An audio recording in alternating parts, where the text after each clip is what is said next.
આમોદ નગરપાલિકાના કોંગ્રેસના માજી પ્રમુખ સમીમબેન પટેલને 4.25 કરોડની પાણીની ટાંકીના કામમાં ગેરરીત બદલ પ્રાદેશિક કમિશનર દ્વારા ₹37.99 લાખનો દંડ ફટકારવામાં આવતા વિવાદ સર્જાયો છે। આ મામલે માજી પ્રમુખે આકરા પ્રહાર કરતા આ હુકમને એકતરફી અને રાજકીય બદનામીનું કાવતરું ગણાવ્યું છે। 16 વર્ષ જૂનું કામ સમીમબેન પટેલે જણાવ્યું કે જે કામ માટે દંડ કરાયો છે તેનો વર્ક ઓર્ડર 2010માં અપાયો હતો। 16 વર્ષ બાદ અચાનક કાર્યવાહી કરવી એ શંકાસ્પદ છે।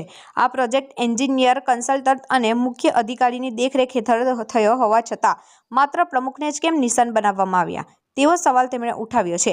તેમણે ઉમેર્યું કે જો કામ તકલાદી હોત તો છેલ્લા 12 વર્ષથી શહેરને આ ટાંકી દ્વારા પાણી કેવી રીતે મળતું હતું। હજુ 6 મહિના પહેલા જ નવી ટાંકી બનતા આ જૂની ટાંકીનો ઉપયોગ બંધ કરાયો છે। માજી પ્રમુખે આ હુકમ સાથે જિલ્લા કોર્ટમાં અપીલ કરવાની અને પોતાની રાજકીય છબી ખરાબ કરનારાઓ સામે કાયદેસરની લડત લડવાની જાહેરાત કરી છે। હું માજી પ્રમુખ સમીમબેન પટેલ, નગરપાલિકા આમોદ, તારીખ 19/1/2026ના રોજ પ્રાદેશિક કમિશનર નગરપાલિકા દ્વારા મને હુકમ પાઠવવામાં આવેલ છે, જેથી હું નારાજ છું। આ હુકમ રાજકીય રીતે મને બદનામ કરવા માટે કરવામાં આવ્યો છે। આ પીવાના પાણીની ટાંકી તેમજ પાઇપલાઇન સન 2010માં વર્ક ઓર્ડર આપવામાં આવેલ હતો। ત્યારથી આજ દિન સુધી આશરે 16 વર્ષના સમય વીત્યા બાદ આવો હુકમ કરવામાં આવ્યો છે।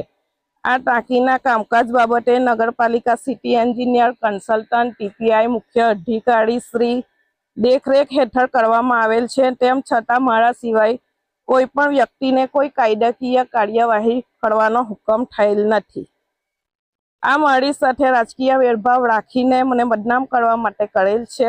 જો આ ટાંકી તકલાદી હોત આખરે 12 વર્ષથી આજ દિન સુધી આટલા વર્ષો થયા પછી પણ હાલમાં પાણીનું વિતરણ કરવામાં આવે છે। જો આ કામ તકલાદી થયેલ હોત તો આજે આ ટાંકી દ્વારા શહેરમાં પાણીનું વિતરણ શક્ય ન હોય। જ્યારે મને બિલનું ચૂકવણું ન કરવા માટે કોઈ શાખામાંથી લેખિત કે મૌખિક સૂચના મળેલ નથી। આ હુકમ અમને બદનામ કરવા માટે કરેલ છે। ટૂંક સમયમાં ન્યાય માટે જિલ્લા કોર્ટમાં અપીલ કરીશ।